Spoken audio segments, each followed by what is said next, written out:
balanghoy. Di ba? Ade, kamuting kahoy. Oh. Ayan. Daw. Daghang kay salamat sa gatod ani ha. Daghang kay sa pasalamatan ako kuna ang naghatod ani.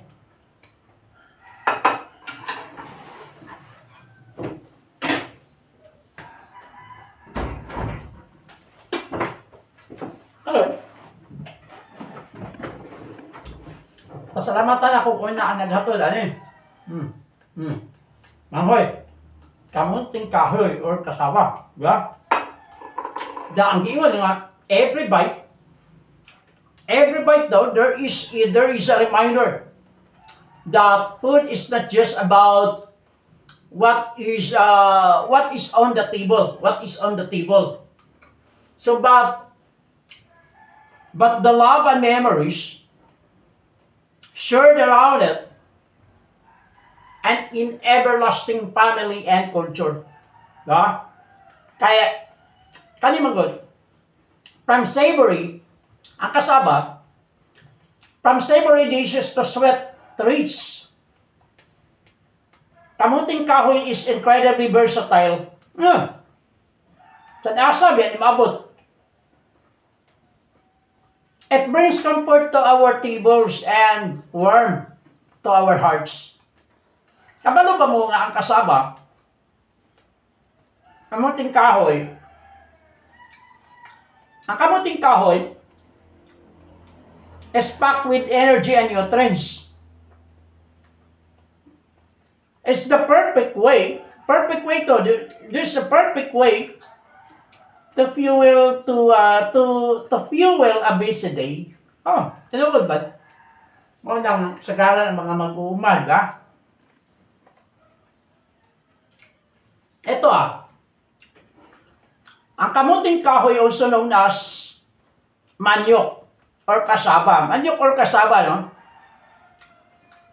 Starchy, para siyang kuwan ba? Starchy tuber that is stable food in many tropical regions, di ba? There is a brief story inspired by the significance and parang farmer of kasaba or kamuting kahoy. Eto. So once upon a time of a small village nestled between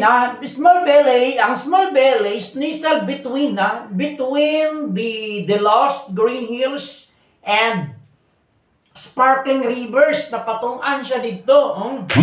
Napatungan. So, there lived a humble farmer named Mang Juan. So, katong nagpuyo dito, katong balay dito nga gamay, si Mang Juan ang nagpuyo dito. He was known for his hardworking nature and his love for the land. Grabe, ang iyang trabaho, puro lang yun pagkuhan, di ba? Mato nga, ilado man siya dito, nga very hardworking good siya. So every moment, Mang Juan before the defect over the horizon, si Mang Juan mato na dayon sa dito sa iyang humahan. He head to his field, no? Where he cultivated various crops, mag-uuba man, di ba? But ang pride ni Mang Juan and joy were his kamuting kahoy plants. Mao na iyang kwan. The villagers admired, natural, kasi sino ba, di ba? Ma-admire talaga sa ni Mang Juan, very hardworking. The villagers admired Mang Juan's cassava plants. They stood tall and robust with broad green leaves dancing in the gentle breeze. Tapos si Mang Juan Manghua naman took great care of them, knowing that these plans provided not just food but also sustenance for his family and community. So he would often says that kamuting kahoy is not just a crop, it's a treasure of the earth. Tama man po, diba? Mao na nga. Ito.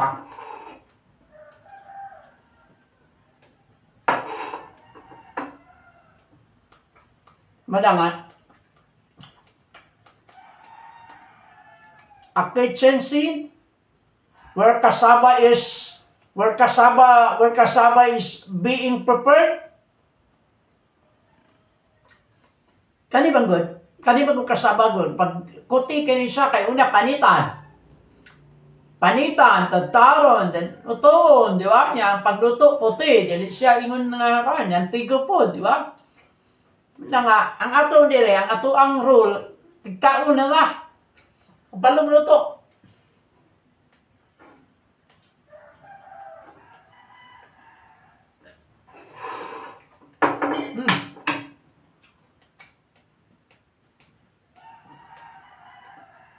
Kamo? Pangaon daw? Gagawin daw? Gangan pala lang. Ngaon po daw. Tanggana.